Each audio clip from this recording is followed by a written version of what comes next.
On dit que les cordonniers sont les plus mal chaussés, que les médecins sont les pires patients et que les développeurs sont solitaires et de mauvais communicants. Pourtant, en toute sincérité, quel est l'outil que les devs utilisent le plus pendant toute leur carrière ? Stack Overflow, bien sûr. Conférences, formations, meet-up, apprentissage, pair programming, hackathon, code review, les occasions de partage ne manquent pas dans notre métier. Et pourtant, on peine toujours à faire de la doc pour les collègues. Mais alors, comment partager de l'information utile avec ses collègues ? Faut-il vraiment tout partager ? Et surtout, si je documente tout, est-il encore nécessaire de s'exprimer ? Pour répondre à ces questions de connaissances, je ne reçois pas le roi Salomon, mais il s'y connaît en partage. Eric, bonjour. Bonjour. Cosa Vostra.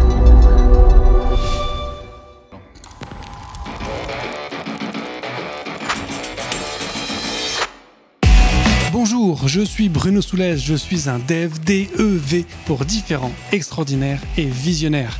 Bienvenue dans If This Then Dev, le podcast qui veut résoudre le problème avant de passer au dev. Chaque semaine, je recevrai un expert pour décoder un sujet ou une tendance de notre formidable métier d'artisan du numérique. Sans en faire un tuto, nous parlerons d'une techno ou de notre quotidien de dev. Une discussion sans boucle, sans condition, mais compilée, afin d'en comprendre tous les éléments avant de passer au dev. Ce podcast est une production Cosa Vostra, où nous codons comme nous accompagnons nos clients, en étant différents, extraordinaires et visionnaires. Alors Eric, est-ce que tu peux te présenter pour les quelques personnes qui ne te connaîtraient peut-être pas ? Bien sûr, donc je m'appelle Eric Chapa, je suis Head of Engineering et Platform chez GoJob depuis 2 ans maintenant.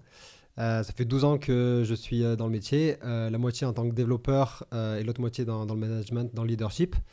J'ai eu la chance de pouvoir travailler dans différentes tailles d'entreprise, de la start-up avec 3 personnes à la multinationale.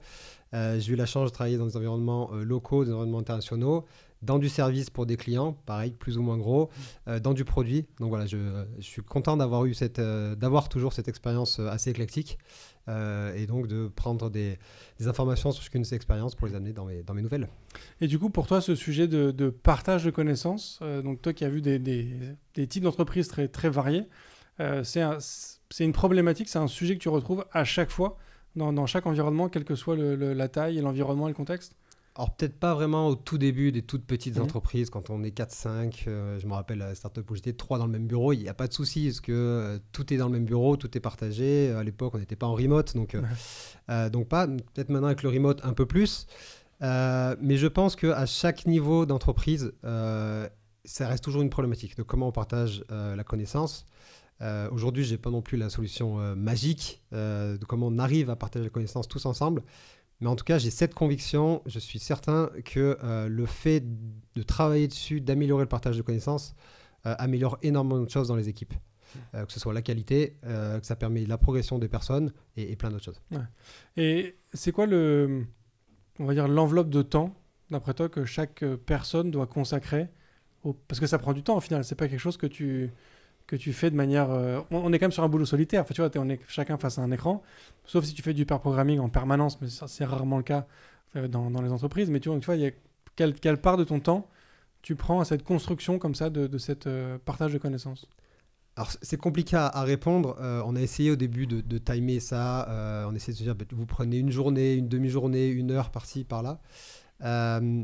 Mais le fait de trop structurer ce partage de connaissances, justement, ça nuit au partage de connaissances. Okay. Je pense qu'aujourd'hui, nous, la bonne formule qu'on a réussi à trouver, c'est déjà de se dire il faut que le partage de connaissances ne vienne pas en tant qu'une imposée, mais que ça fasse partie du travail de tout le monde. Dans le sens où, si demain, le partage de connaissances, ce n'est pas une tâche que tu as à faire, mais ça fait partie de quelque chose d'autre que tu fais, ça fait partie de ta conception globale, de ta journée de travail et d'autres choses, en fait, tu ne diras plus, j'ai passé tant de temps à partager la connaissance. Donc, bon, c'est un peu, je ne sais pas si je réponds vraiment à ta question. Je pense qu'aujourd'hui, on doit passer... c'est compliqué à dire. Je dirais peut-être une demi-journée par semaine.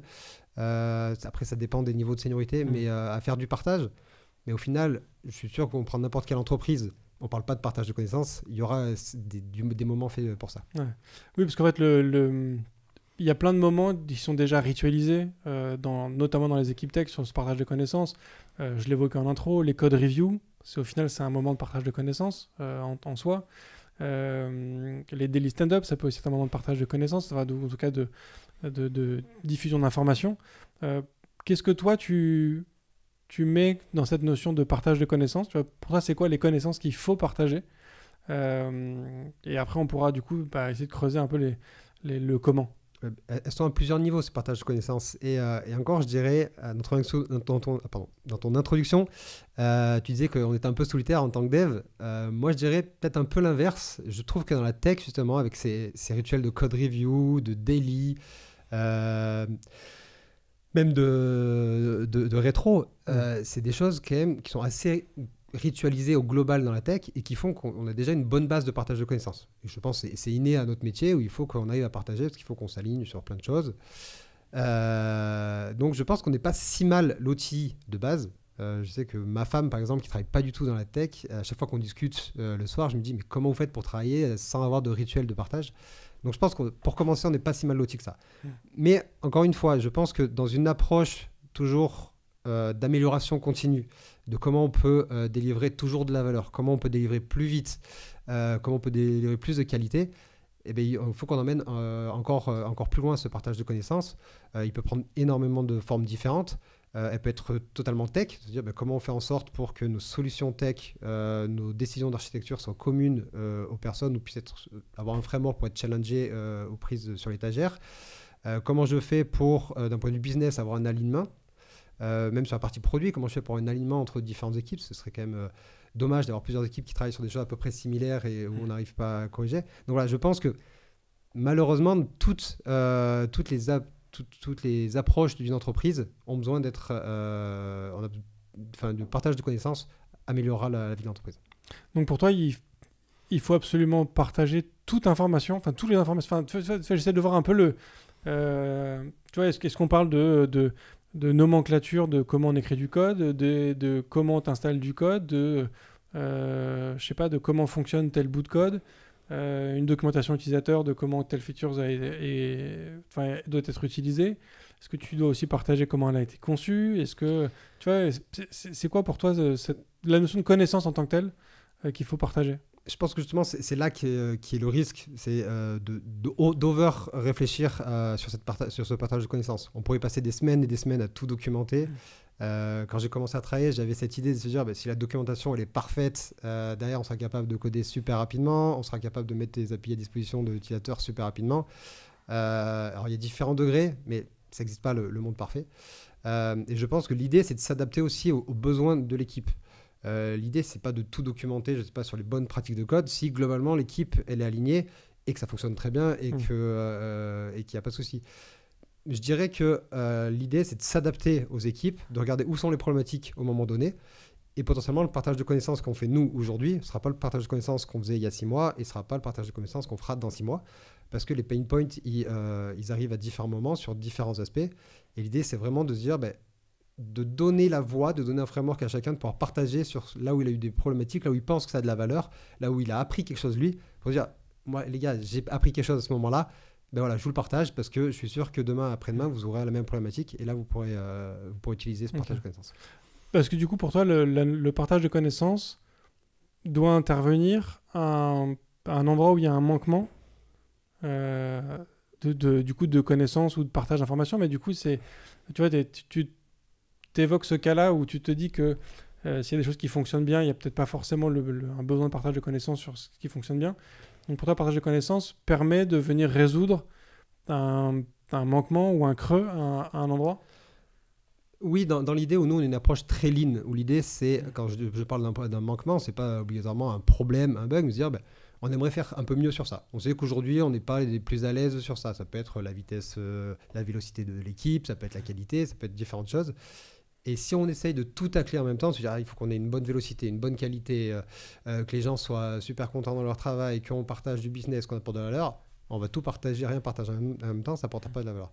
Donc quand je dis que c'est là où il y a un manquement, c'est se dire, c'est là ce sur quoi on veut se concentrer, à ce moment donné. Et du coup, dans un premier temps, itérer sur ça. Et une fois qu'on est assez à l'aise, que c'est devenu on va dire un peu une norme, un standard au niveau des équipes, que ce soit bien documenté pour qu'on puisse s'y remettre au plus tard. S'il y a des gens qui viennent dans l'entreprise, qu'on puisse leur dire, au moment d'onboarding, n'oubliez pas, il y a ça, leur rappeler quelques fois par la suite aussi, parce qu'un onboarding, ça ne fait pas tout. Et encore, si ça rentre dans la culture de l'entreprise, dans la culture des équipes, c'est plus vraiment vu comme un partage qu'on a dû effectuer, un document qu'on a dû écrire, mais comme une règle de vie qu'on a comme une communauté. Et sur cette notion de partage, parce que tu évoques effectivement quelque chose qu'on met à disposition, que les gens peuvent consulter pendant l'onboarding. On a parlé de ce que j'ai perçu, on a beaucoup parlé déjà de documentation. Mais est-ce que ce partage de connaissances, est-ce que pour toi, ça doit être quelque chose qui doit être vraiment fait en direct, dans le sens où c'est des réunions d'échange d'informations, ou au travers de certains points d'échange, on se diffuse l'information les uns envers les autres, ou on est plus en mode quelqu'un doit mettre à disposition une information quelque part. Ça peut être une GED, enfin ce que tu veux, enfin c'est pas le sujet, mais quelqu'un met à disposition une information qui sera consultable par d'autres personnes le moment où ce sera nécessaire. Tu vois ce que je veux dire? Est-ce que pour toi le partage il est plus quelque chose au final de direct ou d'indirect? J'aime bien, depuis tout à l'heure, tu me poses des questions où je réponds un peu avec une réponse de Normand, mais je pense un peu des deux. Nous, c'est clairement ce qu'on a mis en place. On a défini différents formats pour différents use cases qu'on a chez nous. Certains doivent être plus en présentiel parce que le format a vocation de partager en présentiel, de récupérer des feedbacks rapidement, de s'assurer de la bonne compréhension ou du dive dedans, et que ça s'applique, on va dire, à un nombre de personnes quand même limité. Où il y a d'autres façons de partage qui doivent être plus globales, qui sont plus en mode asynchrone. Et là, clairement, l'idée, c'est voilà, je partage mon information ici. J'ai pas un besoin, j'ai pas un ultimatum de partage. J'aimerais soit avoir vos retours ou j'aimerais que vous en preniez connaissance. Et chacun, après, est honneur de ses propres priorités et de ce qui les intéresse ou moins. Bien sûr, il y a des sujets qui sont plus intéressants. Et donc, je pense que ça dépend, encore une fois, des sujets.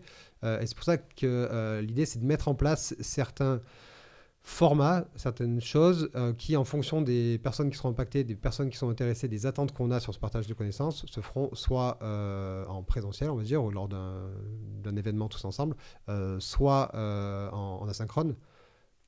Ceci dit, je pense qu'une majorité doit se faire en asynchrone parce que, comme tu disais avant, il y a beaucoup d'informations à partager. Je pense que c'est très important de la partager. Mais encore une fois, il faut que ça reste de l'initiative des gens, de se dire ce sujet-là, il va m'intéresser, ce sujet-là, je suis pertinent pour regarder. Parce que quand on dit partage, c'est pas que j'ai fait quelque chose, vous lisez, c'est aussi amenez-moi vos retours, amenez-moi votre expérience. Donc, encore une fois, il faut laisser la responsabilité aux gens de savoir ce qu'ils ont envie de lire, ce qu'ils ont envie de participer. Donc, c'est pour ça que l'asynchrone, je pense, c'est quand même doit être une majorité. Mais après, il y a quand même quelques points qui seront plus efficaces en présentiel. Ouais, donc la notion de partage en direct, en fait, il faut qu'il y ait un... En fait, ce qu'on pourrait conclure, c'est que il y a effectivement des choses qu'il faut partager en direct parce que ça va plus vite, c'est plus agréable ou enfin, tout un tas de raisons. Mais même quand il y a un partage en direct, il faut que ce soit suivi par un partage indirect pour que l'information qui a circulé au travers d'une réunion, ce genre de choses, soit retraçable quelque part.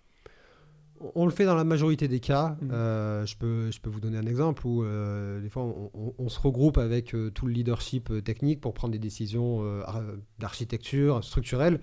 L'idée, c'est que si on met 50 personnes dans ces décisions, ça va durer du temps et ce genre de choses. Donc l'idée, c'est de prendre des personnes qui ont le plus d'expertise pour décider à peu près vers où on va emmener l'entreprise, vers où on va emmener les choix.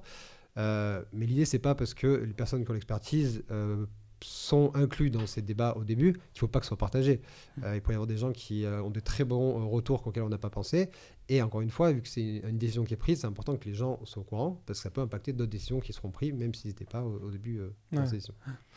Tu évoquais un point tout à l'heure où tu disais que cette notion de partage, ce n'est pas uniquement mettre de l'information à disposition, mais c'est aussi faire venir l'information à chaque individu. Ça, moi, c'est un sujet où, en fait... je t'avoue, moi, j'ai pas trouvé de réponse sur comment amener l'information aux gens. De mon expérience, quand tu mets plein d'informations à disposition, en fait, les gens n'ont pas le réflexe d'aller chercher. Enfin, tu vois, j'ai beaucoup de mal à faire en sorte que le premier réflexe de quelqu'un qui a une question, c'est d'aller chercher quelque part, si la réponse est présente. Et je trouve qu'en général, les gens ont plutôt tendance en fait, à aller demander à un voisin, plutôt que d'aller chercher dans une base de connaissances qui serait disponible. Alors, tu peux me dire, le voisin, au final, c'est une base de connaissances qui est aussi disponible.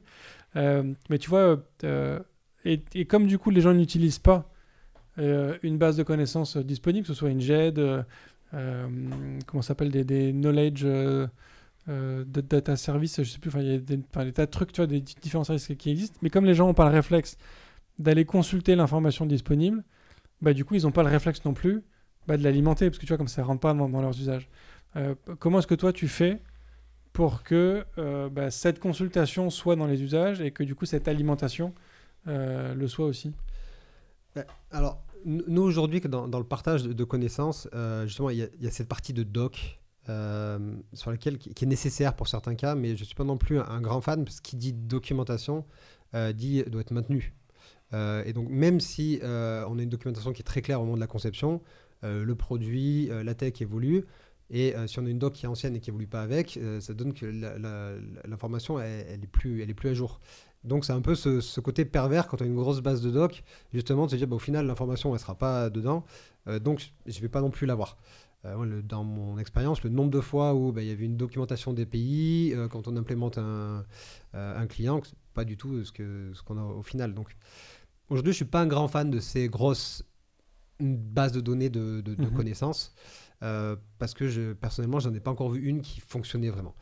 Je suis persuadé que sur des cas vraiment très critiques, des cas très spécifiques qui arrivent très rarement, un problème de production d'infrastructure qui va arriver une fois tous les 2 ans, ça peut être utile parce qu'une fois qu'on est bloqué, on va aller chercher dedans. Donc c'est restreint à certains cas. Encore faut-il que l'équipe ait le réflexe d'aller chercher dedans. C'est ça. Mais je pense que si c'est lié à une petite équipe, un petit scope, ça marchera. Là où nous, on travaille beaucoup sur le partage de connaissances, c'est vraiment sur c'est quoi ma vie d'aujourd'hui. C'est quoi le challenge que j'ai aujourd'hui, c'est quoi la problématique que j'ai eue cette semaine, comment je l'ai résolue, pour me dire à ce moment donné là, je vous partage mon info, vous en faites ce que vous voulez, moi je pense que ça va vous apporter, ou dans l'autre sens aussi, j'ai besoin, j'aimerais bien que vous me backupiez sur cette décision parce qu'on l'a pris à seul, 2, 3, mais bon, ça peut avoir un impact global. Donc voilà, à ce moment là j'ai un besoin, je le partage, et le fait d'avoir ce partage, c'est pas quelque chose qui va rester dans le temps, ça peut, on pourra toujours revenir à cette documentation, mais c'est surtout de faire grandir chaque personne en se disant j'ai eu un problème de perf aujourd'hui, c'est telle solution que j'ai mis en place. Et la personne, soit elle a une expertise sur les problématiques de performance, et elle va dire tu as pensé à ça parce que peut-être que tu aurais pu faire d'autres actions, et ça fait grandir la personne qui a eu le problème et qui a déjà amené une solution. Soit c'est l'inverse, c'est quelqu'un qui peut être assez junior, qui n'a jamais trop travaillé sur des problèmes de perf, qui voit ce problème-là. Et dans 2 mois, 3 mois, 6 mois, 1 an plus tard, dans notre entreprise, une autre entreprise, il y aura un problème, il dira mais il y avait eu ça, il y a eu ce cheminement, et ça ira. Alors bien sûr, sur toutes les informations partagées, il va y avoir de la perte. Ça ne veut pas dire qu'on va retenir tout ce qui a été fait, mais en amenant cette culture-là, ça permet aux gens de grandir, juste aux personnes de grandir aussi. Ouais. Et ça déjà, c'est un gros gain. Donc du coup, c'est une approche, j'essaie de faire une analogie, mais tu as une approche à ce partage de connaissances qui est un peu au final similaire à ma consommation des flux RSS. Moi, j'ai plein de flux RSS de différents sites de news que je consulte.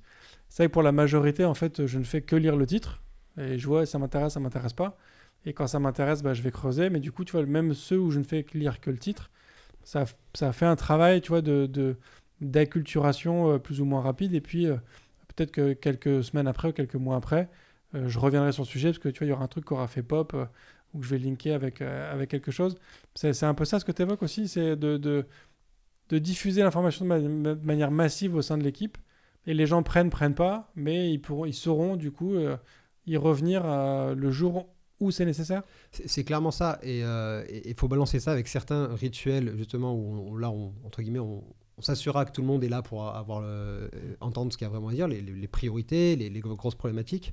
Mais voilà, c'est un peu ça, c'est de partager, d'avoir quelques façons aussi de rappeler, parce que comme tous, on a tous nos urgences, on a tous notre workload, et peut-être qu'il y a quelque chose qui nous intéresse, mais c'est pas le jour où il a été partagé qu'on va le regarder. Mais voilà, si on arrive à avoir 2-3 petits rappels sur ce qui a été fait, les problématiques, les impacts, parce que des fois c'est pas dans le titre qu'on aura, mais de dire voilà, on a eu tel problème, ça a eu tel impact énorme, soit sur la tech, soit sur le business qu'on n'avait pas vu, ça peut piquer la curiosité et amener à ça. Et encore une fois, il y a de la perte, mais toute la valeur ajoutée que ça apporte au final, moi je le vois, c'est quelque chose qu'on a mis en place dans les équipes, et ça fait grandir les gens, ça fait grandir la maturité des personnes, ça fait grandir la maturité des solutions qu'on met en place, ça impacte la qualité, la vitesse de déploiement, et au final on n'a pas un framework, on n'est pas avec un process, il faut faire ça. On a juste donné quelques éléments aux personnes pour qu'ils puissent partager. Un pendant, je pense, quand même très important pour que ça fonctionne, c'est qu'il faut que ça vienne aussi des équipes. Je pense que globalement, donner des outils pour partager, ça fait partie, c'est un peu le rôle du leadership, mais il faut que ce soit un besoin qui vienne, je ne sais pas majoritairement, mais au moins qui soit amené par certaines personnes dans les équipes. Moi, je l'ai vécu aussi dans les plus grosses entreprises. Et si on arrive, on dit il faut faire ça sans expliquer le pourquoi, sans que les personnes comprennent ce que ça va apporter ou dans quel cas vraiment spécifique ce que ça peut apporter. On peut passer à avoir des gens qui travaillent des semaines et des semaines à réfléchir à des frameworks, ça apportera zéro valeur. Ouais. Tu parlais aussi du coup un peu plus tôt des rituels de partage de connaissances. Alors, comme on parle de partage de connaissances, je vous invite en commentaire de ce live de partager avec nous quel type de rituel vous avez vous en interne pour effectivement ce genre de partage d'informations. Le temps que les gens tapent sur leur clavier. Eric, toi, quels sont les rituels justement que tu mets en place chez GoJob aujourd'hui ou que tu as pu mettre en place dans ta carrière pour favoriser justement ce partage de connaissances? Déjà, avant de mettre les rituels, on a déjà mis un peu les outils pour partager des connaissances. Ce qu'on a mis en place aujourd'hui, c'est déjà des post-mortem. C'est quelque chose qui est un peu bête, mais à chaque fois qu'on a un problème, c'est-à-dire qu'il y a quelque chose qui s'est passé auquel on ne s'était pas attendu. Et se dire, voilà, quel était l'impact, quelle était la problématique, qu'est-ce qu'on a mis en place, qu'est-ce qui reste à mettre en place, rien que de partager ça. Se dire, on a eu un problème, et c'est comme ça qu'on l'a résolu. Ça permet pour les suivants de faire la même chose. Un autre outil, c'est ce qu'on appelle les RFC, Request for Comment. C'est-à-dire, voilà, on a réfléchi, soit seul, à 2-3 dans une équipe, on a un changement à faire. On ne veut pas aller dans des process d'ADR, de validation qui prennent du temps. Je veux dire, voilà, on part sur ça, on pense que c'est la bonne solution, on le partage là. Dans la journée, donnez-nous un peu vos retours parce que vous avez soit une connaissance métier, soit une connaissance technique, et on continue. Donc ça, c'est un peu les outils. On en a d'autres. On a des ADR qui sont un peu plus connus et qui permettent de se dire que les gens ils ont une idée, se dire tiens, je veux faire un partage, j'ai tel cas, je pourrais faire comme ça. Après, dans les rituels, donc ça c'est beaucoup l'asynchrone, il y a des rituels déjà d'équipe. Où on fait aujourd'hui le rituel qu'on a parlé avant, tout ce qui est daily, tout ce qui est rétro, tout ce qui est code review, qui était loin d'être un standard il y a encore quelques années. Moi je me rappelle quand j'ai commencé, ça n'existait pas du tout. Même les tests à l'époque, ça n'existait pas des masses, quoi. Ça c'est aussi quelque chose d'assez nouveau. C'est ça. Pas nouveau. Oui, c'est quelque chose qui a toujours existé dans le concept, mais je pense que maintenant ça s'applique de plus en plus. Nous, on a la chance chez GoJob, quand j'ai rejoint l'équipe, c'était un des objectifs, une des choses qui m'a fait venir, c'est de dire on a vraiment une approche TDD, DDD, Clean Archi. Donc, l'idée, c'était d'arriver, de dire voilà, on fait vraiment tout ce qu'il faut pour qu'on ait un maximum de qualité, parce que c'est testé, on a une connaissance métier, on fait de la Clean Archi, donc il y a tout qui est découplé, donc c'est facile. On fait du DDD, on est proche de notre domaine. Mais ça n'empêche qu'on peut avoir plusieurs des éléments de maturité sur ces choses-là et qu'il faut continuer à partager sur la façon dont on les fait, sur comment on les fait, parce que, encore une fois, la maturité des mêmes éléments il y a un an n'est pas la même que celle d'aujourd'hui et elle ne sera pas la même que celle de l'année prochaine. Donc, on met du pair programming aussi, on a au sein de nos équipes. Donc, aujourd'hui, on a à peu près 6 équipes au global et je pense que tous les jours, on a à peu près... je dirais tous les jours au global, au moins une équipe qui fait du pair programming avec 2 personnes. L'idée avec le pair programming, c'est vraiment de se dire, quand on doit faire quelque chose de structurant au début, c'est de se partager l'information, au moins avec les personnes qui seront impliquées. Il y a eu beaucoup de challenges sur le pair programming, je pense que ça devient un peu plus dans le mindset, mais pour le moment, un peu mathématique. J'ai 2 personnes, s'ils font la même tâche, plutôt que si s'ils font sur 2 tâches différentes, ça ira moins vite. Et on a eu des réticences aussi quand on l'a mis en place. Mais je pense que c'est vraiment la base de dire, voilà, on s'aligne, on est totalement aligné, on est 100% aligné quand on met en place les briques qui vont faire le futur de ce qu'on veut effectuer. Et une fois qu'on est aligné sur ces briques-là qui sont orientées business, orientées tech, après, chacun peut aller dans l'implémentation, on va dire, un peu plus simple de ce qui est effectué. Et donc voilà, on fait un mix entre ces pairs et ça. Donc du coup, le pair, aujourd'hui, vous l'utilisez vraiment en mode... pour schématiser, mais quand tu commences une feature, en gros, pour des éléments structurants comme ça, il y a une espèce déjà de réflexion à plusieurs, c'est forcément plus de valeur, et il y a du coup un partage direct de l'information entre ces 2 personnes-là. Et après, une fois que les choses que le squelette, on va dire, est posé, chacun repart de son côté pour toute la suite. C'est ça un peu l'idée ? C'est ça. On n'a pas une règle stricte. Encore une fois, je ne suis pas trop sur les règles strictes, mais je pense que c'est clairement le mindset, c'est de se dire... Au final, dans le cycle de développement, on doit être plusieurs à développer une feature. À quel moment c'est critique qu'on soit aligné ? ça reste quand même la conception du shift left, c'est-à-dire il faut qu'on trouve les problématiques le plus tôt. Le plus tôt, c'est même avant de commencer à coder. Ce qui aurait été un peu avant, ce qui est toujours compliqué, je pense, et on n'a pas encore la connaissance vraiment de quand on est hands-on. Mais c'est-à-dire, là, une fois qu'on a la compréhension de ce qu'on doit faire, qu'on a les mains dans le code, qu'on voit les problématiques d'architecture, de séparation des responsabilités, ben voilà, on s'aligne ensemble, on se challenge, on brainstorm sur la bonne façon de faire. Et une fois qu'on est bien aligné sur ça, ok, ben, il n'y a plus qu'à dérouler, entre guillemets, c'est la partie la plus dure a été effectuée. Et du coup, vous avez jamais testé le mob programming, qui est vraiment à plus que 2 sur un clavier? Si, c'est un gros sujet. On a plein de fans dans l'équipe sur le mob. On l'a fait quelques fois, pas trop sur de la production. C'est vraiment, on a aussi des BBL, ce qu'on appelle des BBL. Donc c'est un instant, soit le midi, soit le soir, où quelqu'un vient avec un sujet ou amène un partenaire externe pour partager sur un sujet. Encore une fois, les gens intéressés viennent, il n'y a pas d'obligation, chacun fait ce qu'il veut. Des fois, on a eu des katas, donc c'est des exercices globaux. L'idée, c'est de se dire, on a une problématique, quelqu'un est arrivé avec une problématique, mais pas du tout métier. Hein. Ça peut être, je vais faire un jeu, je sais pas quoi. Et on veut le faire en clean archi, par exemple. Et comment on va le faire? Et là, tu te retrouves avec 10 personnes dans la salle. Et petit à petit, c'est, tiens, toi, comment tu commencerais? Pourquoi? Toi, un tel. Et l'idée, comme ça, c'est petit à petit de se challenger, de voir qu'en fait, on pense, même quand on n'a pas une grosse équipe, être aligné parce qu'on veut tous faire les mêmes concepts, mais qu'on a chacun un degré de maturité, de compréhension différente. Et juste de passer 1h30 comme ça à se challenger, ça permet de voir que déjà, on est d'accord sur les bases, mais au final, on a chacun notre interprétation et qu'on peut apprendre des autres. Parce que quelqu'un dit quelque chose de super pertinent alors qu'on pensait maîtriser les choses. Alors du coup, tu as testé le mob programming dans un contexte hors production. Qu'est-ce qui a fait, ou qu'est-ce qui fait aujourd'hui que tu ne l'as pas encore testé sur des projets, sur de la production directe pour GoJob? Alors, on n'a pas le mob programming, on ne l'a pas encore mis en prod parce que on a peut-être encore un peu cette restriction de se dire si on met 4-5 personnes sur un sujet, est-ce que c'est là où on peut être le plus efficace? Peut-être c'est faux, hein. Aujourd'hui on n'a peut-être pas encore cette maturité-là. Ce qu'on a mis en place, c'est des mob reviews, des fois vraiment sur des gros projets. Se dire, il y a 1-2 personnes qui ont fait du pair, qui ont travaillé sur quelque chose, qui sont prêtes, au lieu de faire demander une review qui soit faite en asynchrone, se dire, non mais là, le sujet est tellement structurant, on prend une équipe, les gars, on se met tous ensemble derrière un écran, et la personne ou les personnes qui ont fait, on se bloque, je sais pas, 1 demi-heure, 1 heure, pour vraiment se dire, on repasse sur tout, pour bien expliquer le pourquoi et le comment, et s'assurer qu'on est tous alignés dessus. Alors, ça arrive un peu tard, mais bien sûr, comme je dis, c'est toujours du shift left. Alors peut-être que dans 1 an, 2 ans, on fera le podcast et je dirais maintenant on fait du mob programming. Mais ça permet encore une fois d'aligner tout le monde sur des concepts, sur des solutions, sur des problématiques qu'on a eues. Et donc de se préparer que s'il y a un souci, c'est toujours mieux maintenant qu'une fois que c'est en prod. Ouais. Cette notion de mob review, ça me fait penser à...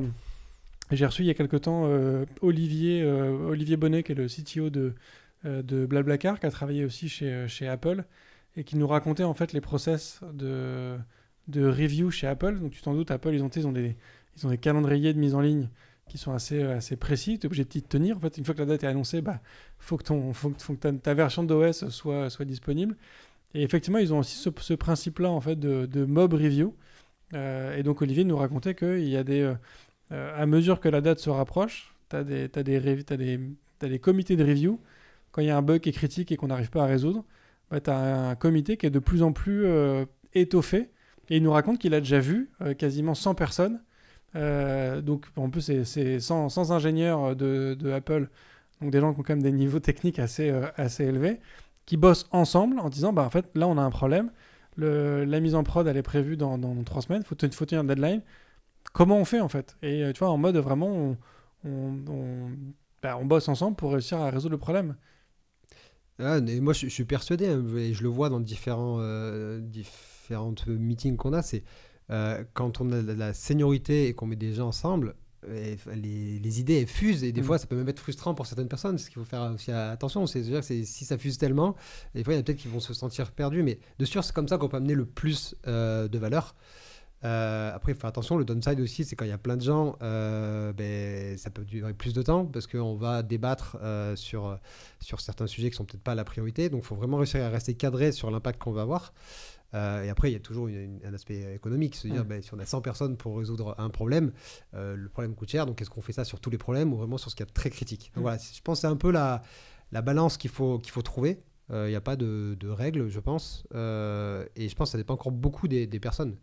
Là, moi, je suis là aujourd'hui pour partager de partage de connaissances, mais c'est pas moi qui suis arrivé en disant qu'il faut faire de la partage de connaissances. Je suis convaincu du sujet, mais il faut aussi que ça vienne des gens. Je sais qu'on parle de pairs, il y a 1 an et demi dans les équipes, mais c'est quelque chose qu'on avait envie de faire, mais c'est déjà plus éclectique. Il n'y a pas tout le monde qui est aligné. Puis petit à petit, les gens qui étaient le plus convaincus, ils ont réussi à démontrer que sur certains cas, ça a apporté de la valeur.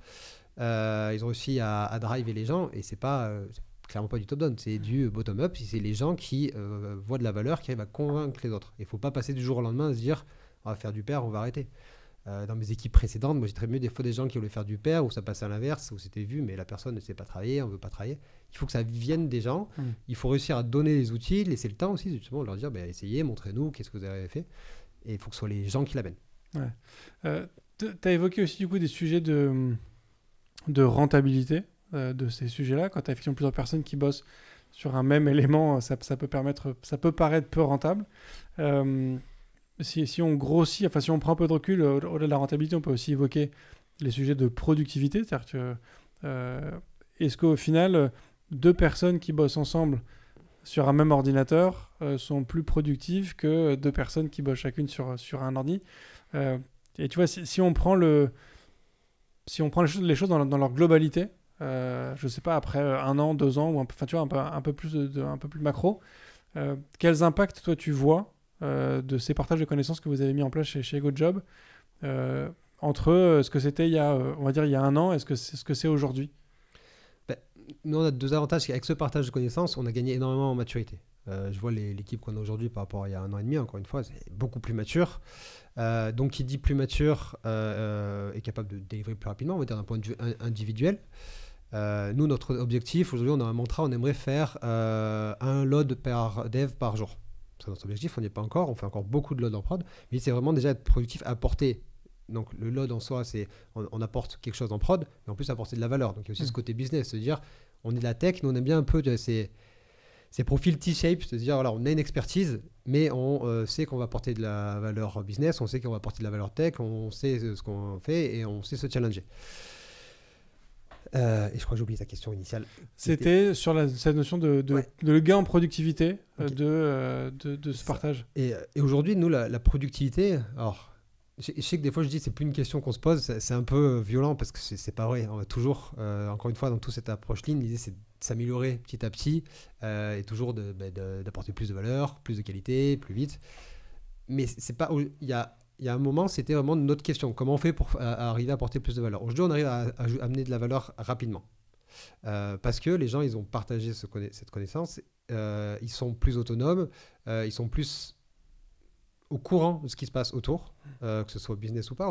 Aujourd'hui, on a 4 équipes de dev au global, on a 6 équipes au total, 4 de dev. Mais de se dire, entre le tout début de ton produit d'un côté et l'autre de l'autre côté, comment on fait pour s'assurer qu'on n'ait pas des doublons, qu'on peut travailler les mains dans la main, que d'un point de vue technique, c'est différent. Et c'est quoi les problématiques qu'ils ont à gauche, à droite? Tu mets en place de l'observabilité, mais comment vous l'avez fait? Comment je peux récupérer ce que vous aviez fait? Alors que si tu ne fais pas ce partage, les gens ils vont le faire chacun de leur côté, ils vont le faire en double, différemment, ils ne vont pas gagner. Au final, tu auras plusieurs solutions différentes en prod qui ont fait seul, mais avec peu de valeur. Et moi, je reste vraiment avec cet objectif de shift left aussi, de se dire, si on travaille peut-être plus seul d'un côté, qu'on voit moins les problèmes, mais je pense qu'il vaut mieux mettre 2 personnes pendant une journée, que ça coûte 2 avec quelque chose avec une grosse qualité en prod, que de mettre 2 personnes pendant une demi-journée, ça coûtera moins cher.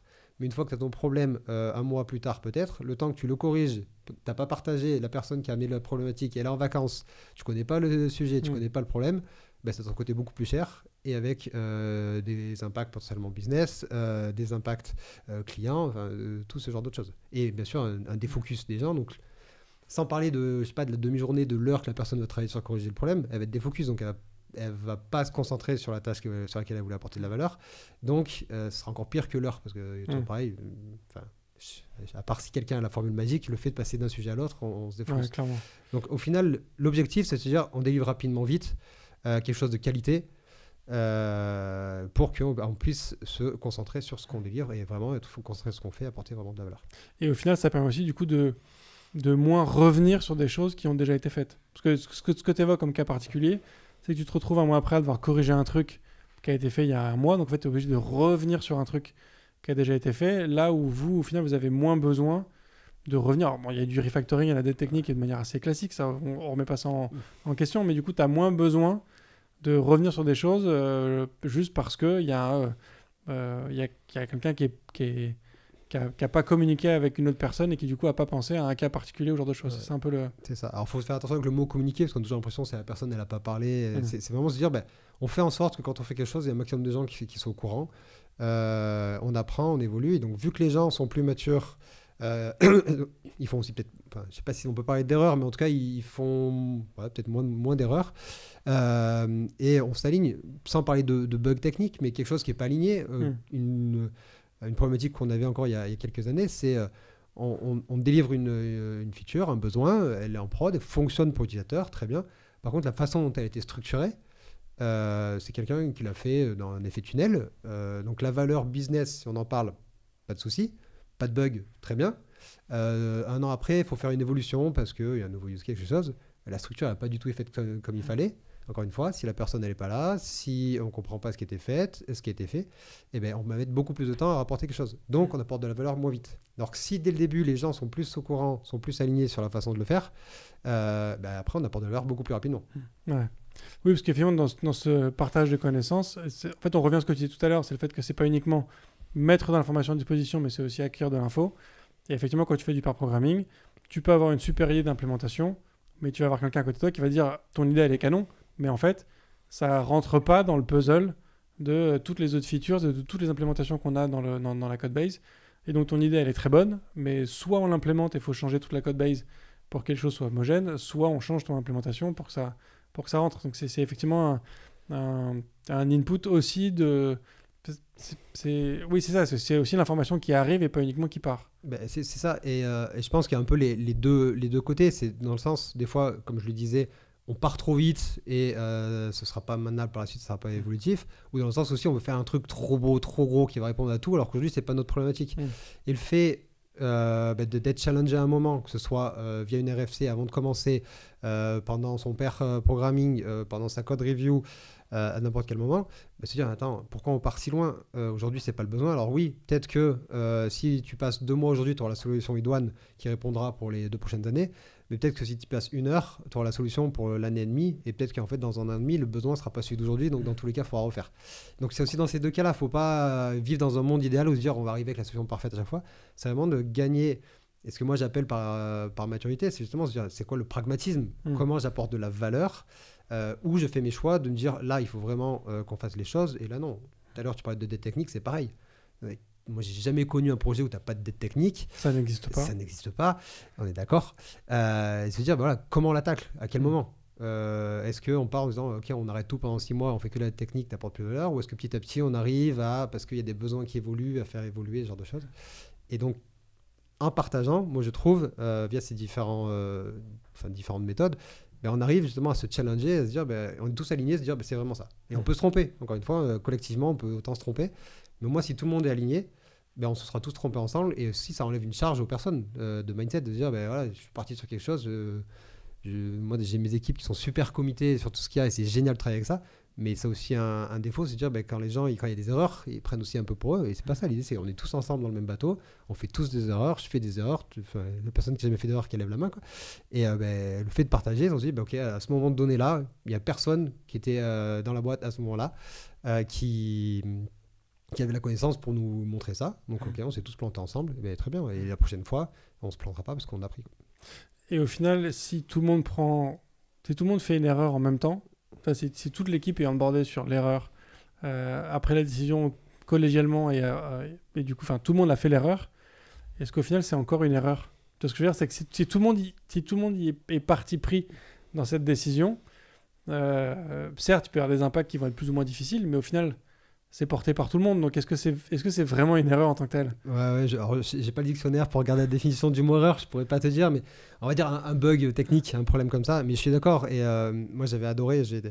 Quand j'étais le bureau d'un CTO d'une grosse compagnie aérienne à l'étranger, sur son bureau, il y avait écrit fail, c'est first attempt in learning. Et moi, j'adore ça, de se dire, en gros, ok, on s'est tous plantés ensemble. Enfin, on s'est plantés, je sais pas si c'est une erreur, mais en gros, il y a un souci qui est arrivé. Ça, on a fait au meilleur de nos capacités, que nos capabilities à ce moment-là. Très bien, mais maintenant, on a appris. Et donc, mec, en fait, tu es 10 fois plus expérimenté, tu sais beaucoup mieux maintenant que si on n'avait pas fait l'erreur. Ouais, carrément. Et moi, je trouve qu'on apprend beaucoup plus dans l'erreur que dans le succès. Parce que quand il y a un succès, est-ce qu'on l'a fait exprès ou pas? On ne sait pas. Quand il y a une erreur, on sait qu'on a une part de responsabilité. Et donc, du coup, on s'améliore grâce à ça. Enfin, en tout cas, c'est important de le reconnaître. Après, il y a des gens qui n'arrivent pas à reconnaître leur part de responsabilité dans l'erreur. Mais ça, Oui, c'est ça. Mais bon, le fait de ne pas stigmatiser l'erreur aussi, ça aide aussi les gens à prendre leur part de responsabilité. On a beaucoup évoqué jusque-là le fait de documenter ce qu'on fait ou d'avoir accès à l'information sur ce qui est en train d'être produit au sein de l'équipe. Comment est-ce que tu intègres dans cette notion de connaissance et de partage de connaissances aussi un truc qui est indispensable dans notre métier de dev, c'est la veille, le fait de continuer à se tenir à jour. Est-ce que pour toi, est-ce qu'il faut aussi partager sa veille avec ses collègues et ses collaborateurs, les gens autour de soi? C'est primordial. Pour moi, c'est un autre axe de partage de connaissances. Il y a vraiment ce qu'on pourrait appeler le run, qui était tout ce qu'on fait. Mais la veille, pour moi, ça fait partie primordiale du rôle de développeur. Et là, voilà, j'ai regardé ci, ça. Et encore une fois, la veille, c'est une des premières choses qui peut amener des débats au sein d'une équipe. Et c'est ce qu'il y a de mieux. Parce que je pense que c'est déjà arrivé à plein de personnes, mais partir sur un framework parce que la personne qui a fait ce sujet ou qui avait l'expertise à ce moment-là a choisi ce framework-là, ça arrive. Puis par la suite, ça apporte d'autres problématiques parce que les problématiques de l'expert, c'est pas seulement les problématiques de la majorité de l'équipe. Et donc de partager cette veille en disant, tiens, j'ai vu ce nouveau framework, j'ai vu ça qui fonctionne, qui apporte ci, ça. Si derrière, il y a tout le monde qui se dit « Ah oui, pourquoi pas ?» dans le pire des cas, ou au mieux qui challenge « Mais attends, tu crois que tu es sûr que ça va nous apporter ?» ou « Est-ce que vraiment ça va nous apporter quelque chose ?» Ça apporte de la valeur. Nous, aujourd'hui, la façon dont ça fonctionne, c'est un peu selon le modèle Spotify. On a nos équipes qui délivrent, on va dire, du business, qui ont leur ownership, que ce soit de stack technique ou de stack business. Et on a en transverse ce qu'on appelle des guildes. Donc sur des domaines d'expertise. Donc aujourd'hui, on a du front-end, on a du back-end, on a du DevOps. On a même des guildes de produits, no-code, ça. Mais bon, là, on va rester un peu concentré sur la partie dev. Et l'idée de ces guildes, c'est vraiment de se dire, on amène des gens qui sont passionnés par le même sujet. Et l'idée, c'est d'échanger sur ces sujets-là. Et c'est vraiment là où, là on parlait d'un nouveau framework, tu partages ta veille technique parce que tu es fan de front-end, tu l'amènes ici. Tiens, j'ai une telle nouvelle version de tel framework qui apporte ci, ça, qui pourrait nous faire grandir l'équipe. Tu l'amènes et tu as tous les experts, enfin, je sais pas si les experts, mais en tout cas tous les passionnés de cette techno qui vont venir là pour échanger. Et c'est comme ça que chacun grandit et que quand tu prends la décision, tu es confiant en fait. Je dis pas que c'est la bonne décision, mais au moins tu es confiant de la prendre. Donc, si je comprends bien ce que tu dis, c'est que du coup, dans chaque équipe tech, il faudrait qu'il y ait un canal dédié à l'écoute du podcast IFTTD pour diffuser de la veille au sein de toutes les équipes tech. C'est ça ce que tu dis en substance. Je ne sais pas si c'est ça que je dis, mais je suis d'accord qu'en plus des sujets, on peut même aller plus loin. Là, on est resté au sein d'une entreprise, au sein d'une veille, donc c'est un peu de la donnée qui rentre dans l'entreprise. Mais ça reste un cercle d'impact, une entreprise. Peu importe la taille qu'elle a, dans tous les cas, mais la plus grosse entreprise, même un Google et tout ça, ça reste un cercle, très gros cercle, mais ça reste. Et je pense qu'il est très intéressant, et c'est une des raisons pour laquelle je suis là aussi, c'est de se dire, voilà, moi j'ai mes convictions, j'ai mes croyances, je vais les partager. Je vais écrire des blogs. Nous, on a un blog sur l'entreprise où chacun, du junior à expert, peut partager un sujet qui l'intéresse. Alors, soit des sujets, des retours d'expérience qui ont été effectués vraiment sur le hands-on de l'entreprise, soit une veille technique qu'il a effectuée, soit un nouveau framework qu'il a testé. Et le fait déjà de partager, moi je pense que la première chose, même si on écrit un article qui n'est pas publié, le fait de devoir dire, il faut que j'explique ce que je connais, déjà personnellement, on gagne en connaissance, parce que faut dire pourquoi j'ai fait ça, comment je l'expliquerai à quelqu'un qui n'a pas la connaissance. Et le fait de partager, c'est aussi le fait d'être challengé, de dire, mais t'es sûr que tu as raison, j'ai pas vu ce côté-là, et hop, juste en ayant écrit un article, en ayant partagé, mais on te dit, tu t'es peut-être planté. Et là, moi, aujourd'hui, je suis là pour parler de partage de connaissances. Je pense que tu m'aurais reçu il y a 6 ans, je t'aurais dit oui, globalement, les gens, il faut qu'ils se débrouillent pour avoir leurs connaissances. Et j'espère que dans 6 ans, on sera encore là pour en parler. Je te dis, mais j'ai encore plein d'autres choses qui ont évolué parce que des choses qui fonctionnent, d'autres qui ne fonctionnent pas. Et voilà. Je vois. Donc, il y a, au-delà de la veille, parce que j'aimerais revenir après sur ce que tu évoques, sur cette notion effectivement de cercle et du coup d'aller vers l'extérieur aussi pour diffuser des choses. Mais avant d'aller là-dessus, au-delà de la veille, il y a aussi la notion de formation. Et tu vois, comment est-ce que tu inclus cette notion de formation, de progression vraiment en tant que telle, du coup, d'un ou plusieurs individus au sein de l'équipe? Et comment est-ce que cette formation doit être restituée à l'équipe, au final? Alors, je pense qu'il y a plusieurs types de formations. Je dirais qu'il y a la première qui est on the job, hein. L'idée, c'est d'avoir un peu, en fonction des différents niveaux de seniorité, de se dire, il faut que je coach d'autres personnes. C'est l'impact que doit avoir un senior, enfin, quelqu'un qui est plus que senior. C'est-à-dire, je suis capable de former les personnes qui sont plus juniors que moi sur mes domaines d'expertise, sur ce dont j'ai envie, ce sur quoi je peux. Et ça, pour moi, c'est la base. C'est déjà se dire que chacun puisse apprendre. Aujourd'hui, on le voit bien, hein, que ce soit nous les premiers, les nouvelles générations, et je pense que c'est totalement la bonne chose de faire. Pour être heureux au travail, il faut que tu apprennes tous les jours. Donc, je veux dire, s'il n'y a pas déjà cette base, je pense qu'il y a déjà un problème initial. Et après, il faut permettre aux gens d'aller peut-être un peu plus loin que le on the job, c'est-à-dire tu veux te former sur, nous on est tech, hein, donc sur certaines technologies, sur certaines choses, et leur donner cette possibilité. Après, je pense qu'une des problématiques qu'il y a avec la formation, je ne sais pas si c'était déjà arrivé, mais te dire il y a une formation sur un sujet qui est bien ou un sujet qui pourrait t'intéresser, l'entreprise te donne cette possibilité, ce qui est très bien de la part de l'entreprise, et pas toutes les entreprises le font. Tu y vas, tu passes ta journée, tes 2 jours potentiellement dans une salle de classe, dans un amphi, tu suis, tu regardes des slides, tu ramènes ton joli livre à la maison, tu le mets sous ta table pour caler ton lit et tu n'y reviens plus. Moi, j'en ai fait plusieurs des comme ça. J'en ai fait aussi des très bien avant. Et il y a un peu ce problématique j'ai eu entre eux. Il y a un sujet, il y a des gens qui sont censés avoir l'expertise, qui ne connaissent pas vraiment les besoins des personnes au moment donné et qui font un peu pchit à la fin. Nous, l'approche qu'on a fait, c'est de se dire, au global, on essaie d'internaliser un maximumum les formations. C'est-à-dire qu'on a quand même un comité d'experts sur différentes choses, différentes technologies, qui peuvent former d'autres experts, mais pas sur les mêmes sujets, ou des gens plus juniors, vraiment sur des problématiques un peu de tous les jours, peut-être pas de tous les jours, mais au moins de tous les mois, ou quelque chose qu'ils vont utiliser quotidiennement. Et donc nous, on laisse aussi du temps à nos personnes, à nos équipes, aux personnes dans nos équipes, de proposer des formations. Moi, je dirais même, avant de proposer des formations, de demander les besoins. On demande les besoins, qui c'est qui est intéressé. On a une formation sur GraphQL, sur du Helm, sur l'observabilité. Il y a plein de gens qui sont intéressés. Ok, on y va. Et on prend un use case. Et comment ça marche chez nous? Et on prend quand même le recul, c'est-à-dire c'est quoi le besoin, c'est quoi la théorie, comment je vous amène à comprendre globalement comment ça fonctionne, et comment ça va s'adapter à votre vie de tous les jours.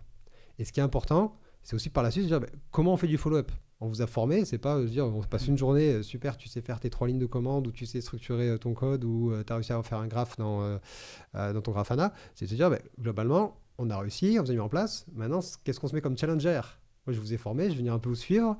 C'est quoi le challenge qu'on se met et c'est quoi vos problématiques? Parce que c'est pas en vous formant une demi-journée que vous allez devenir l'expert aussi. Donc, comment je peux vous coacher, vous aider vraiment sur vos real use cases? Et là, aujourd'hui, nous, on arrive à avoir à peu près une formation par mois sur des sujets différents, qui peuvent être du DevOps, du front, du back. Par personne ou en général? En général. Okay. Après, on a à peu près... je n'ai pas les chiffres exacts, mais on va dire qu'il y a une personne, chaque personne suit à peu près une formation par trimestre. Mais encore une formation, ça peut être une demi-journée. Ouais. Mais l'apport que ça mène, vu que c'est du hands-on, c'est-à-dire qu'elles seront plus efficaces, plus à l'aise, il peut y avoir plein de superlatifs par la suite. Et nous, on l'a vu. Là, si je prends l'exemple de l'observabilité, on a eu une formation derrière, on s'est motivé, on a fait un peu de gamification. Les gens, ils ont ajouté tout ce qu'il fallait dans leur projet. On est passé d'un stade où on avait du mal à avancer à quasiment tous les projets ont un standard, sont utilisés. On n'a pas encore une expertise totale globale, mais ça apporte aussi ça. Et du coup, ça a un impact sur les équipes, sur les personnes seules. Et donc vraiment de se dire, là, c'est du hands-on. Et pour finir sur la formation, après, le troisième point qui est un peu plus compliqué, c'est vraiment les experts. Aujourd'hui, quand tu as un expert qui est dans ta boîte et la personne qui a le plus grosse expertise, comment tu les fais continuer à s'améliorer sur ces expertises-là? Et donc, sur ça, il y a soit vraiment réussir à prendre du coaching plus que vraiment de la formation externe, des gens qui ont encore plus d'expertise dans des boîtes plus grosses ou vraiment sur un domaine très spécifique qui viennent aider sur des problématiques qu'on a. Je veux dire, là, je vais mettre ce nouveau framework en place. Tout le monde me dit qu'ils sont plus ou moins d'accord, mais bon, parce que c'est moi qui ai la plus grosse expertise. Voilà, comment on peut se faire challenger avec des gens qui ont eu d'autres expériences pour nous rassurer dans ce qu'on fait, nous challenger. Et il y a aussi les conférences, souvent, qui nous permettent de prendre plus de recul. Et effectivement, c'est effectivement important cette notion de continuer à faire progresser ceux qui sont, on va dire, en haut de la pyramide, parce qu'ils ont aussi besoin de progresser. Et du coup, tu peux aussi leur faire des formations, j'imagine, sur des sujets connexes, effectivement, sur notamment comment partager la connaissance, comment former des gens, tu vois, leur apprendre des choses autres que leur expertise technique, du coup, j'imagine aussi. Oui, et ça c'est clairement aussi dans le rôle du leadership, du management, de voir où les gens veulent travailler, où est-ce qu'ils pourraient s'améliorer et d'arriver ensemble. Et moi je sais qu'aujourd'hui c'est clairement quelque chose sur lequel on travaille, c'est de se dire ben voilà, aujourd'hui on veut que tu aies plus d'impact, tu as une expertise, comment on fait pour que tu aies ben voilà, que de dire demain on reprend la même équipe dans un an, et ben sur ton sujet d'expertise, en fait aujourd'hui c'est pas, il y a des gens qui ont une connaissance moyenne et toi qui es expert, on a 20 experts et toi qui es super expert. Nous, la façon dont on a défini aussi dans l'évolution et dans les rôles, c'est de se dire, si tu veux continuer à gagner en expertise, vraiment le Graal pour un expert, c'est de se dire, je suis arrivé, avec mon expertise, on a mis des choses en place, j'ai expliqué aux gens, les gens ont compris, les gens ont acknowledgé ce que j'ai dit, les gens sont devenus porte-parole de ce que j'ai dit, donc c'est même plutôt en tant qu'expert qui vont dire, il faut faire ci, il faut faire ça, c'est les best practices, c'est les gens qui vont dire non, mais les gens, à d'autres qui vont te faire le relais, et c'est eux qui vont prendre la main. Et à partir du moment où, en tant qu'expert, tu as mis quelque chose en place qui est devenu le standard, qui est pris par les équipes, que quand il y a des soucis sur ça, c'est même pas toi qui es vu, mais c'est les autres équipes qui sont, bah, tu as fait ton taf. Et tu peux mettre sur autre chose. Et je pense que c'est le moment, moi en tant que leadership, je me dis, c'est le meilleur moment de se dire, j'ai réussi à impacter, je sais pas, 4, 20, 50 personnes, 100 personnes.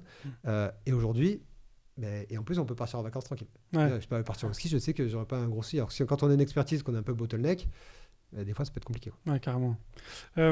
Du coup, donc tu évoquais tout à l'heure effectivement cette notion de sortir un petit peu juste du giron de l'équipe.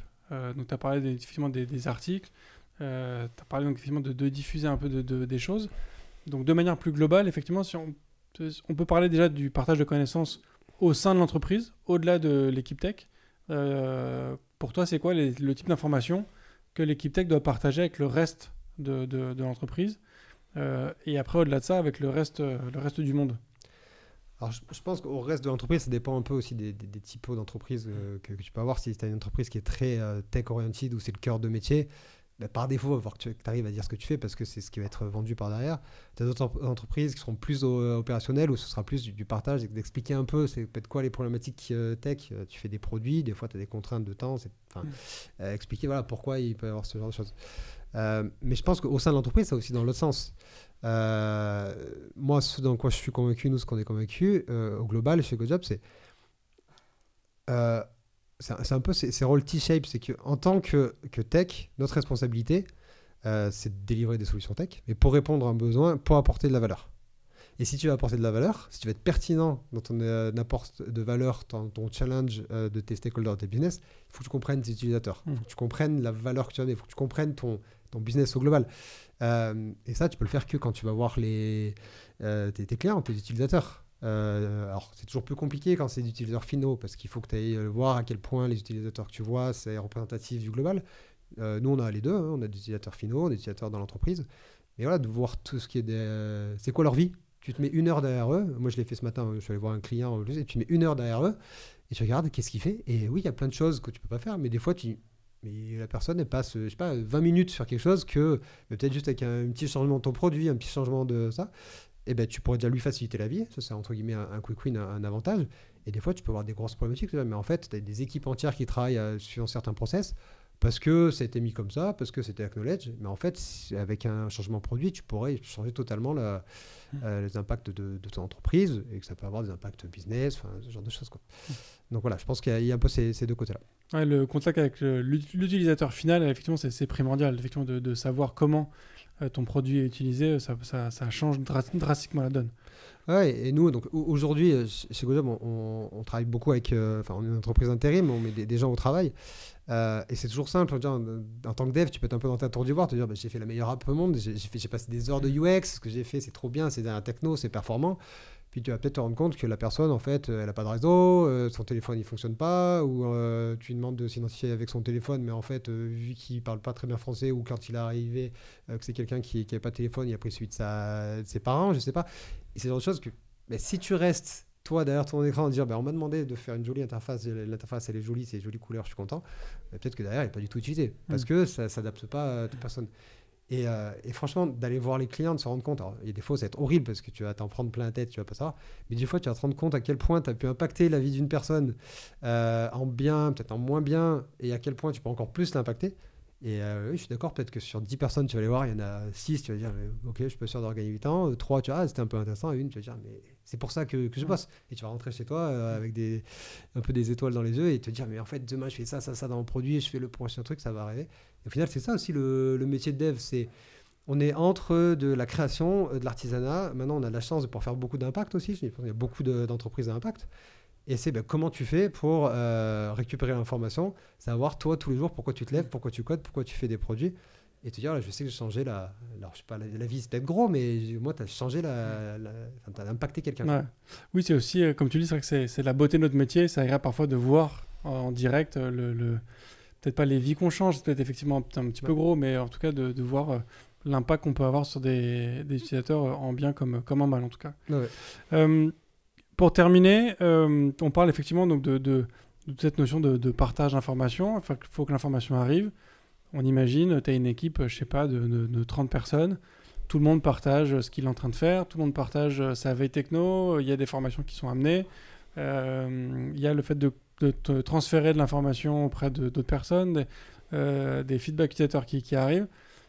Comment tu fais pour que tes devs ne soient pas submergés d'informations, que chaque personne n'ait pas un flow permanent de choses qui sont au final, qui peuvent devenir presque des distractions, en tout le temps d'avoir des trucs qui arrivent. C'est le risque. Hein. Aujourd'hui, on n'a pas trop de soucis nous, dans notre cas, mais il faut qu'on arrive un peu à le... Je sais pas si monitorer, c'est non, mais il faut faire attention. Parce que comme toute chose qu'on met en place, ça peut fonctionner à un moment donné parce que c'est la bonne taille d'équipe, c'est les bonnes personnes, parce que c'est le bon moment à chaque vie. Mais comme tu dis, il faut faire très attention que ça ne parte pas dans les deux sens. Déjà, se dire qu'il ne faut pas faire de la documentation pour de la documentation. Ce qu'on voulait voir, c'est aussi, ok, j'écris des choses, est-ce que les gens vont le voir ? Parce qu'au final, ça prend du temps aussi de partager quelque chose ou de faire quelque chose. Même tu prépares ton meeting, ta formation. Si ta formation dure une demi-journée, tu vas bien passer au minima une journée à la préparer. Au final, tu as 2 personnes qui viennent parce qu'ils se sont dit, bon allez, c'est le moment où j'ai pas trop envie de travailler, et puis le sujet, mais en fait, ne va pas être utile. Donc voilà, déjà, il faut regarder, est-ce que ça a vraiment un impact ? Je pense que c'est ce qui est important. Et le deuxième, je pense que c'est aussi une discussion à avoir avec les gens au jour le jour. Je crois que je l'ai déjà dit, en tout cas, je pense l'avoir dit pendant le podcast, moi, je suis convaincu de mettre des règles, de se dire, ça peut aider au début pour lancer. On l'avait un peu fait, sur dire, il faudrait au moins qu'on ait un document qui soit partagé par semaine, histoire que, on prenne un peu l'habitude de partager et voir comment ça évolue. Pour être honnête, on avait mis ça n'avait pas été totalement super compris par tout le monde, mais c'est parti. Et en fait, on n'a jamais vérifié s'il y avait un document, parce que on a un flow qui quand même, je pense qu'aujourd'hui, on a plus de ça, mais tu as un flow qui vient des gens parce qu'ils voient la valeur que ça apporte. Et donc je pense qu'au début, le fait de mettre un KPI, c'est vraiment histoire de lancer la machine. Mais je ne suis pas convaincu du fait de devoir suivre ça. Mais il faut monitorer aussi, je pense, dans la vie de tous les jours avec les personnes, de voir comment eux, ils se... Pardon. Comment ils se sentent et s'ils se sentent submergés par ça ou pas. Ouais. Oui, donc il y a en fait, les gens le mettent naturellement dans leurs habitudes, quand ils en voient l'impact positif direct pour eux. En fait, c'est ça un peu la conclusion. Désolé, j'avais pas de souci. Non, oui, c'est clairement ça. Et c'est un peu ce que je disais tout à l'heure en disant qu'il faut que ça rentre dans la façon de travailler. Il ne faut plus que ce soit vu comme « Ah, j'ai fait une tâche de partage ». Il faut se dire, aujourd'hui, quand on fait une code review, je suis sûr que toutes les personnes qui ont moins de, je sais pas, 10 ans d'expérience, c'est même plus une question de se dire qu'il faut faire une code review. Moi, je me rappelle quand on l'a mis en place également, c'est attends, pourquoi ? Moi, quand je faisais mon code, je committais, je lançais, ça partait en prod. Maintenant, il faut que les gens regardent. La personne, elle n'est pas disponible. Puis des fois, je ne suis pas d'accord avec ce qu'elle me dit. Donc, c'était vu un peu comme une pain. Mais à partir du moment où c'est vu comme une valeur ajoutée, maintenant, tu vois, on fait beaucoup plus de pair programming, potentiellement du mob, potentiellement plus loin. Dès que la valeur ajoutée, elle est comprise, elle est amenée par les gens qui l'utilisent, c'est là que tu as gagné. En fait, tu ne vas plus te poser la question, est-ce que tu as besoin de partager ? Aujourd'hui, nous, je dis, quand on a des problèmes, tu reçois un post-mortem, tu ne dis pas, il faut faire un post-mortem. Parce que les gens, ils ont vu qu'ils ont eu un problème, tu dis, là, on a eu un souci, il faut qu'on le partage, et c'est partagé. Tu ne te poses même plus la question, quand ils l'ont fait, tu ne vois pas d'impact sur la productivité des équipes, tu ne vois pas d'impact sur la qualité, tu juste fait de la formation en plus, qui est partagée, qui fait grandir les gens, et qui te fait gagner tout ce qu'on a déjà discuté plus tôt. Et du coup, de manière naturelle, ça fait partie de la définition du done dans ton process de Scrum. C'est ça, alors vu que c'est pas dans un flow de ticket de delivery, je sais pas si c'est dans la définition de done, mais c'est ça devient dans tu peux avoir plusieurs noms. Je sais pas si c'est un process de partage, un langage de partage, un standard. Je sais pas comment le nommer. Je préfère pas donner de nom, mais voilà, ça devient dans tes habitudes. Et c'est toujours pareil. Je me rappelle plus du terme technique, mais pareil, quand j'ai commencé à faire plus du people que de la tech, on m'a expliqué qu'il y a différentes parties du cerveau, une qui est cognitive. Et en fait, selon, au début, tu n'es pas au courant de ce que tu fais et tu sais pas que tu le fais pas. Après, tu dis, ah oui, il faut le faire parce que je vois la valeur, mais tu le fais et tu te forces. Et plus ça va, en fait, tu t'en rends plus compte. Et à la fin, en fait, tu fais les choses, tu apportes de l'heure sans même t'en rendre compte. Ouais. Souvent, l'exemple, c'est le tennisman où à la fin, quand tu fais le service, au début, il galère et à la fin, il réfléchit même plus, il tape. Mais l'idée, c'est d'arriver un peu à ça. C'est déjà le fait de partager des connaissances, peu importe les outils. Nous, on a mis les nôtres. J'espère que ça pourra aider des auditeurs. Il y en a peut-être d'autres. Mais le but, c'est si c'est devenu une habitude, si tu le fais sans réfléchir, eh ben, tu as toutes tes équipes qui grandiront, tu auras plus de qualité, tu auras plus de delivery et ça sera jamais vu comme une paye. Top. Merci beaucoup, Eric, pour tout ça. J'aurais 2 dernières questions pour toi, qui sont les questions rituelles du podcast IFTTD. La première, c'est est-ce qu'il y a quelque chose que tu aimerais partager avec l'ensemble des auditeurs? Ça peut être quelque chose de tech ou de non-tech. Ça peut être un film, une série, un disque, un article, une vidéo YouTube, une chaîne YouTube, une chaîne TikTok, vraiment ce que tu veux. Est-ce qu'il y a quelque chose comme ça que tu souhaites partager? Je vais prendre le livre qui est sur ma table de chevet en ce moment. C'est The Hard Thing About the Hard Things de Ben Horowitz. Et qui, je trouve, en tout cas pour moi, dans une position de leadership, te permet de prendre beaucoup de recul. Je trouve que des fois, le rôle de leader, et que ce soit management ou pas management, c'est compliqué. Tu te poses des questions, tu as des impacts sur les gens. Je pense que si les gens sont bien intentionnés, tu te demandes toujours si tu fais bien, si tu fais pas bien. Et c'est toujours très dur. Alors, ton entourage peut t'aider, mais te dire, mais à quel point je prends des bonnes, des mauvaises décisions, c'est quoi les impacts ça sur moi, sur les gens. Et je trouvais que ce livre te permettait justement de te rendre compte que cette personne qui a eu des centaines de personnes, des gros use cases, ben, le recul, la difficulté qu'il a, et que même des gens qui te paraissent géniaux, comme des fois on te montre un Steve Jobs, tu te dis il a eu la vie de rêve, ben, en fait derrière, c'est quand même pas toujours facile, et se dire ben, c'est aussi un taf, et d'avoir de l'impact sur les gens, c'est cool, comme je le disais plus tôt. Mais c'est aussi des côtés où un peu moins cool, où qui se fait se questionner soi-même. Et je trouvais que ce livre aide énormément sur ça. Ok, canon. Et pour terminer, la question rituelle du podcast IFTTD, qui est peut-être la plus importante de toutes. Est-ce que tu es plutôt espace ou tabulation? Plutôt espace. Plutôt espace. Merci beaucoup, Eric. Merci, Bruno. Et merci à tous d'avoir écouté cet épisode jusqu'au bout. Voilà, c'est effectivement dans la lignée du podcast IFTTD de partage de connaissances.